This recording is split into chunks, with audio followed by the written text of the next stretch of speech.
One of our traditions at CBA with Beta Gamma Sigma is to recognize and induct a distinguished alumnus who has not yet been inducted into the group and demonstrated professional and inspiring achievements themselves, and ask them to address our community here in the BGS ceremony. This afternoon, we will recognize our alumni honoree, Kiran Rouzie. Before bringing Kiran up here to speak, let me tell you a little bit of the highlights of her professional success. She is a 2011 graduate of our Executive MBA program, and she is the head of Technology Strategy North America at ThoughtWorks. She's also considered the world's #1 expert on the Evolve team, as she was featured in Inc. magazine, Entrepreneur, Forbes, and Success. Her work as a chief technology officer and transformational digital leader have helped executives solve the most critical and strategic challenges facing companies today.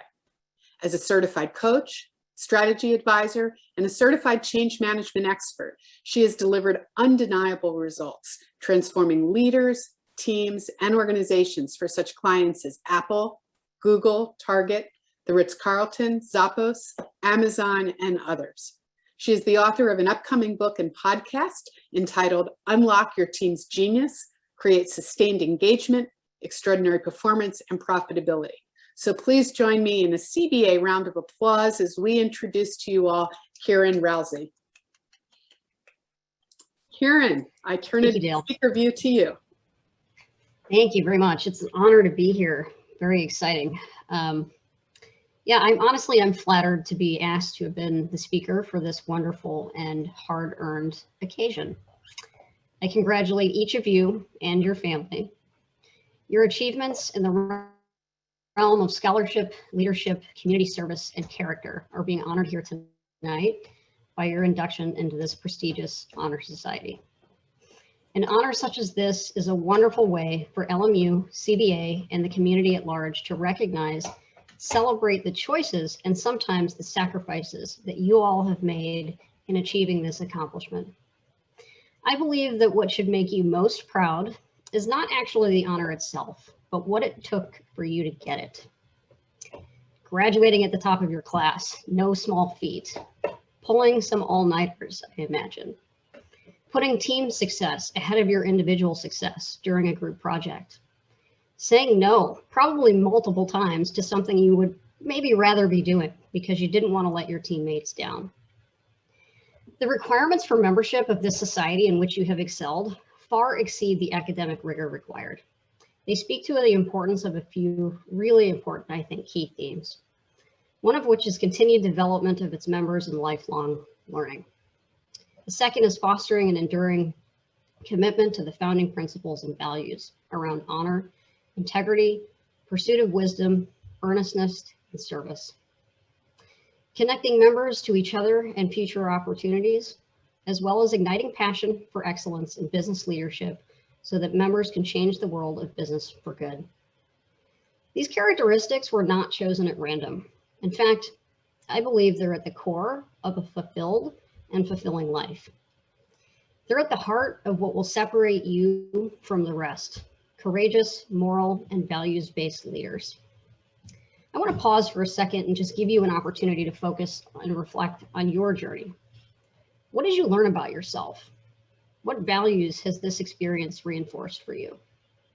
When you think about what you want to contribute to this honor society, LMU, CBA, your organization, and the world at large, I want you to think about the importance of aligning your choices to your values. In fact, I have a challenge for you to practice doing just that. And Dale, as a coach, I couldn't resist this opportunity. I want you to write down your top 3 values. And for the next 30 days, this is probably the hardest part, before checking your devices, read them to yourself each morning. And then ask yourself, what do I want to contribute to my organization today? What do I want to contribute to the world today? And who do I need to show up as for myself and others to achieve my greater purpose and be of service to those that I lead? You see, the course of our lives, where we are today and where we could be in the future, they aren't really dictated by 3 to 5, say, major choices that we've made or will make in the course of our life. The important thing to remember is that where we end up is the sum of many individual choices that we make each day. To that end, I encourage you to slow down just enough to create experiences in both your personal and your professional life that help build your legacy. You can't do this while you're on autopilot. You can't do it when you're distracted or unable to be present. In fact, the only way to achieve your greater purpose is to stay conscious. And in my experience, take small, very intentional actions every day guided by your values. A focus on values-based education and education of the whole person is what brought me to LMU and made my experience as a student and continued involvement as an alumni so special and important. My time in the executive MBA program taught me many things that have contributed to my success. Beyond the skills one needs as a business leader, it helped me to reinforce my own values. It helped me to align opportunities to my greater purpose.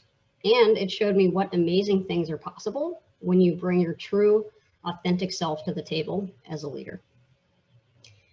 Being here with all of you today reminds me of what it took to achieve the results I have and to be of service to others.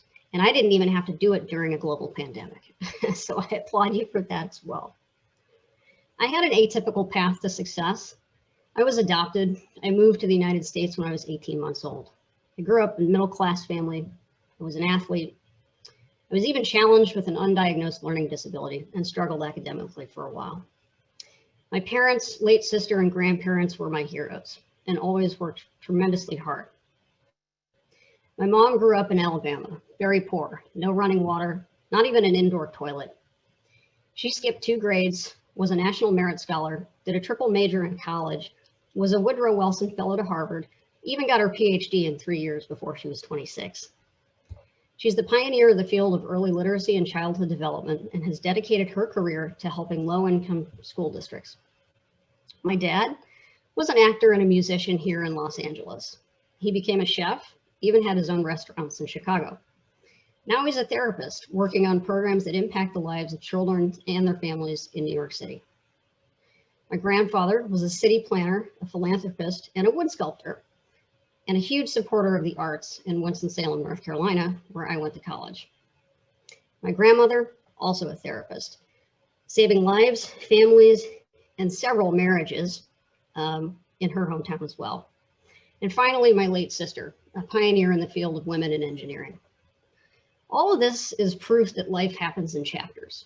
While the chapters may feel unrelated, they aren't, and I'll tell you how in a moment. When I was a kid, I found myself getting in trouble for doing things that were different, being creative and sticking up for others.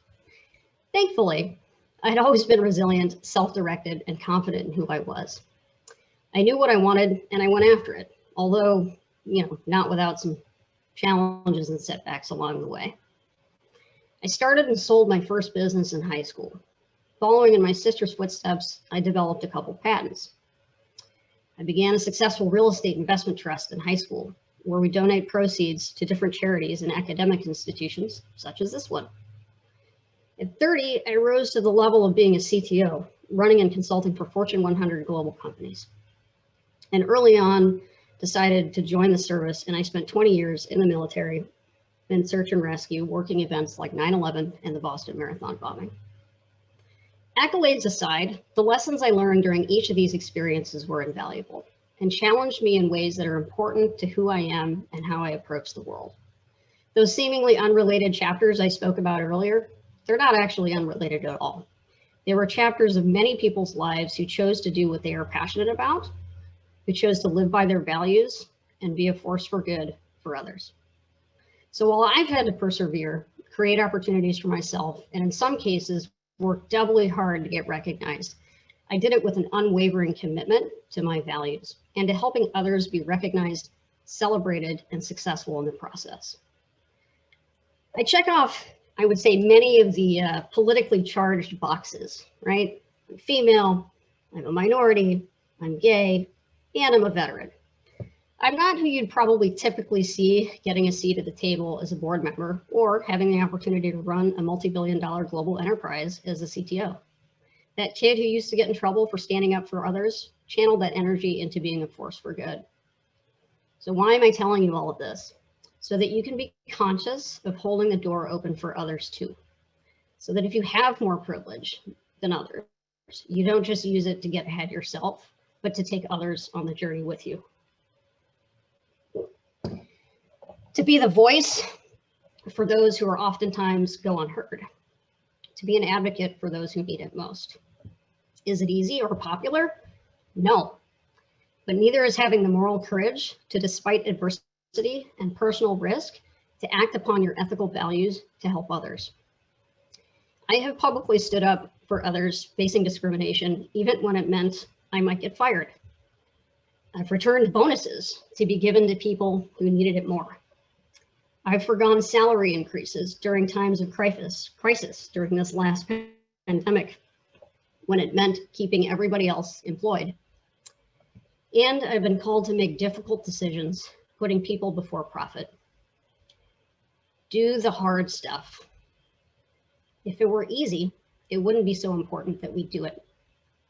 When you think about what it'll take to succeed in a post-pandemic business world, when you think about the challenges that you'll face, never lose sight of your values.